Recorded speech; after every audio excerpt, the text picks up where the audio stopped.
우리에게 해를 끼치는 것은 우리에게 일어나는 일이 아니라 그 일에 대한 우리의 생각이다. 에픽테토스. 멘탈이 강한 사람은 어떤 특징을 가지고 있을까? 듬직한 외형과 누구나 인정할 만한 능력자일까? 아니면 범접할 수 없는 카리스마의 소유자일까? 전부 아니다.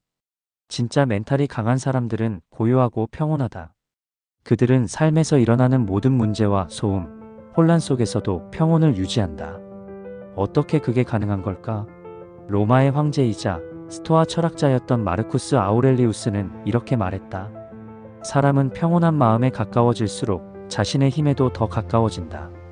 자신의 힘에 가까워진 사람은 남에게 의존하지 않고 외부 상황에서 크게 동요하지 않는다. 그래서 흔들리지 않는 멘탈로 위기 상황을 극복하고 창의적인 결과를 내놓는다. 내가 보기에 멘탈이 강인한 사람은 평온한 마음을 잘 유지하는 경향이 있는 것 같다. 그들은 한결되고 소박하다. 그렇다고 해서 초라하거나 궁핍하지 않다. 그들은 자신의 삶에서 반드시 필요한 것들만 남긴다. 왜냐하면 그것이 가장 좋은 삶의 형태이며 지혜이기 때문이다. 우리가 인생을 살면서 반드시 알아야 할 것이 두 가지가 있다. 첫째는 자신이 통제할 수 없는 것이 무엇인지 아는 것이다. 둘째는 자신이 통제할 수 있는 것이 무엇인지 정확하게 파악하는 것이다. 우리가 통제할 수 없는 것은 외부 환경이나 시대적 흐름, 트렌드가 될 것이다. 그렇다면 우리가 통제할 수 있는 것은 무엇일까? 바로 나 자신이다. 멘탈이 강한 사람들이 고요한 이유도 여기에 있다. 그들은 외부 상황을 통제할 수 없다는 진실을 알고 있다. 그래서 환경 탓, 남 탓을 하며 시간을 낭비하거나 불필요한 에너지를 사용하지 않는다. 따라서 멘탈이 강한 사람들은 고요함을 유지하면서도 폭발적인 에너지를 토대로 생산성을 낼 수 있는 것이다. 그들의 움직임은 군더더기가 없다.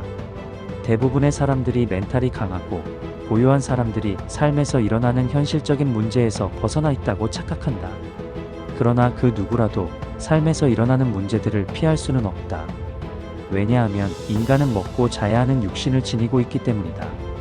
우리는 생존을 위해서 어쩔 수 없이 수많은 문제들을 자신의 삶으로 끌고 들어와야 한다.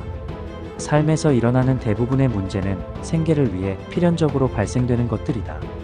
아무리 현자라도 자신의 육체와 정신을 돌볼 수 없을 정도로 궁핍하다면 빛을 보기 어려울 것이다.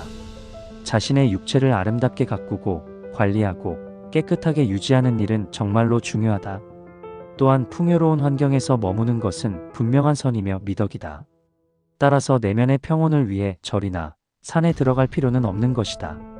오히려 부자가 되어서 주변 사람들에게 긍정적인 영향을 미치는 것이 미덕이 되며 참된 선이 된다. 오직 자신의 내면에 빛이 있으며 무한한 힘과 낙원이 있다. 가장 조용하고 고요하며 문제를 해결할 수 있는 지혜는 나의 내면에 존재한다. 그러므로 우리는 외부 환경에서 답을 찾을 필요가 없다. 모든 답은 내 안에 있기 때문이다. 마르쿠스 아우렐리우스는 이렇게 말했다. 격렬한 감정에 좌지우지되지 않는 마음은 성체이며 사람에게는 피난할 수 있는 곳보다 더 안전한 요새는 없다. 그 당시 세계에서 가장 강력한 권력과 영향력을 가진 로마의 황제가 한 말이라고는 믿기지 않을 정도로 소박하다. 세상의 모든 것을 가진 황제라도 가장 든든하고 안전한 요새는 나 자신의 평온한 마음에 있다고 말했다. 그의 말처럼 격렬하고 혼란스러운 감정에 지배당하지 않는 평온한 마음이야말로 성체이며 요새가 되는 것이다. 현대의 자본주의 사회처럼 어지럽고 혼란스러운 시대는 없을 것이다. 우리는 매일 전쟁터 같은 삶을 살아내고 있다. 그 결과 수많은 현대인들이 우울증, 무기력증, 불안과 불면증, 성인병을 달고 산다.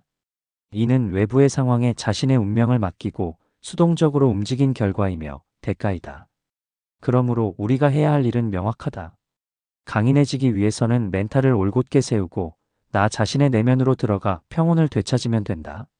삶에서 일어나는 모든 문제들을 당연하다고 여겨라. 인식의 전환이 필요하다. 왜 나한테만 이런 일이 벌어질까? 라는 생각은 우리를 나약하게 만든다. 이는 외부 환경이 우리의 삶에 영향을 미치도록 허용하는 꼴이다. 차라리 좋아. 이 문제를 극복하거나 해결하면 나는 무엇을 배우게 될까? 라고 생각하자.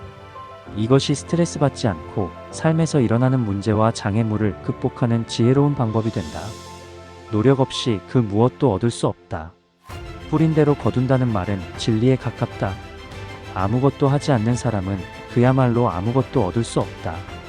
이 지구에 존재하는 모든 생명체는 이 법칙의 근원에서 한 발자국도 벗어날 수 없다. 따라서 우리는 매일 땀 흘려 노력해야만 한다. 힘들어도 다시 일어나야만 한다. 또한 생존의 문제만을 해결한다고 끝나는 것이 아니다. 그 뒤에 더 어려운 것이 기다리고 있다. 바로 자아의 실현이다.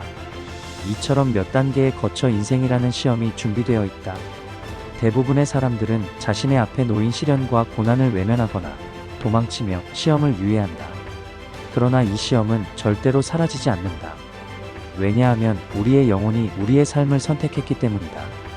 우리는 태어나기 전부터 지금의 삶과 문제들을 선택했다. 그러므로 힘들다고 너무 억울해할 필요는 없다. 자신의 운명을 사랑하라는 니체의 말은 참된 진리에 가깝다. 스스로 무엇을 위해 태어났는지, 무엇을 위해 살아가고 싶은지 알아내야 한다. 자신의 사명이라는 보물을 발견한 사람들은 흔들리지 않는 정신력과 투지를 갖게 된다. 자신의 사명이 무엇인지 아는 인간은 외부 환경이나 자극에 상관없이 강인한 멘탈을 소유하며 고요하게 지낼 수 있을 것이다. 삶이 혼란스럽다면 자신의 내면에 존재하는 성체로 돌아가라. 그 성체는 당신의 숭고한 소명이 발현하는 곳이며 그곳은 당신을 지켜주는 든든한 요새가 될 것이다.